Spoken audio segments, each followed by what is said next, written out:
Halo Bray, balik lagi dengan clipping berita yang kali ini akan menginformasikan Operasi Woyla Kopassus hanya butuh waktu 2 menit 49 detik, bebaskan Sandra.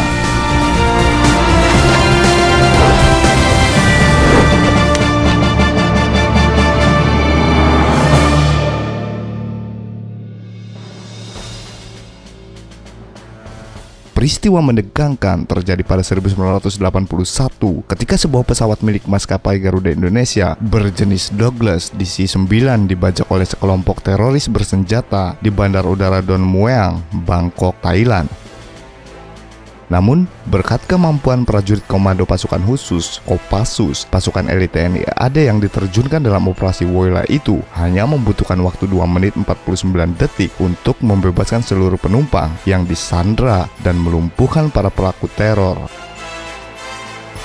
Fakta itu diungkap langsung oleh Komandan Pasukan Tim Penyerbu, Letnan Kolonel Infanteri Purnawirawan Untung Suroso dalam wawancara khususnya bersama Puspen TNI pada Minggu, tanggal 6 bulan 9 2020.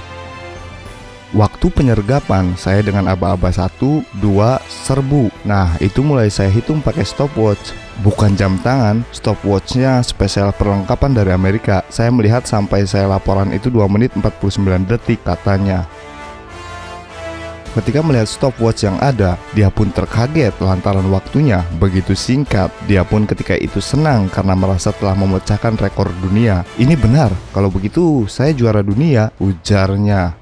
Sebelum dilanjutkan, jangan lupa tekan tombol subscribe di channel Clipping Berita. Untung menceritakan saat operasi pembebasan, dirinya bertugas sebagai komandan tim dan hanya membawa 6 prajurit yang dibagi dalam 3 bagian, yakni depan, tengah, dan belakang, di mana masing-masing bagian terdiri dari 2 prajurit. Personel yang saya bawa di dalam merebut pesawat itu hanya 6, 7 dengan saya. 2 pintu depan mengarah ke pilot, yang pintu sayap itu masuk mengarah ke tengah, pintu belakang itu mengarah ke dalam. Jadi saat itu pasukan saya itu sudah masuk di sasaran.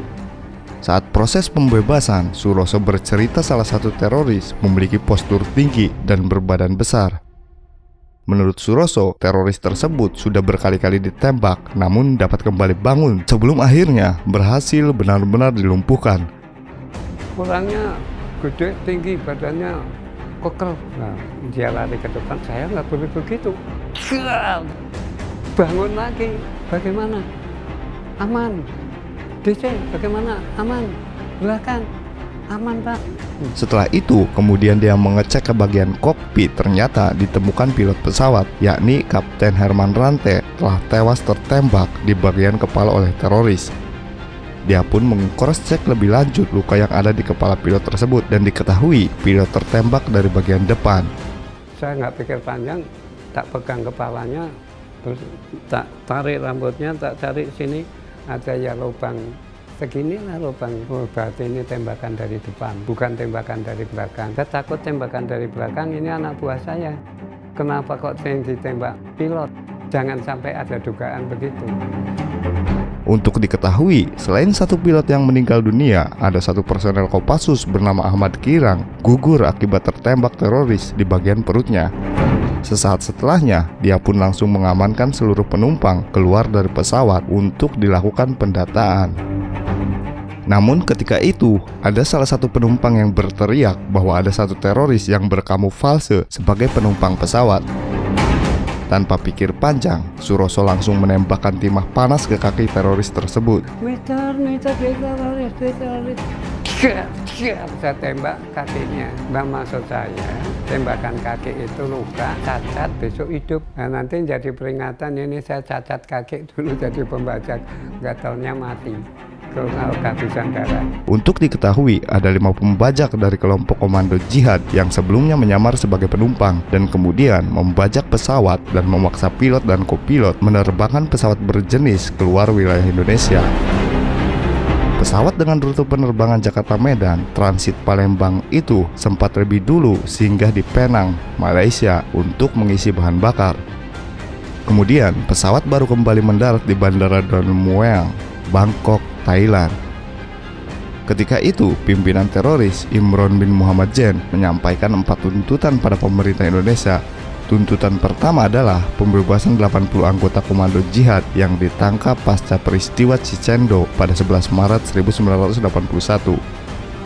Kedua, meminta uang USD 1,5 juta.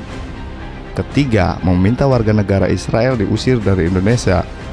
Serta yang terakhir, menuntut pencopotan wakil presiden Adam Malik.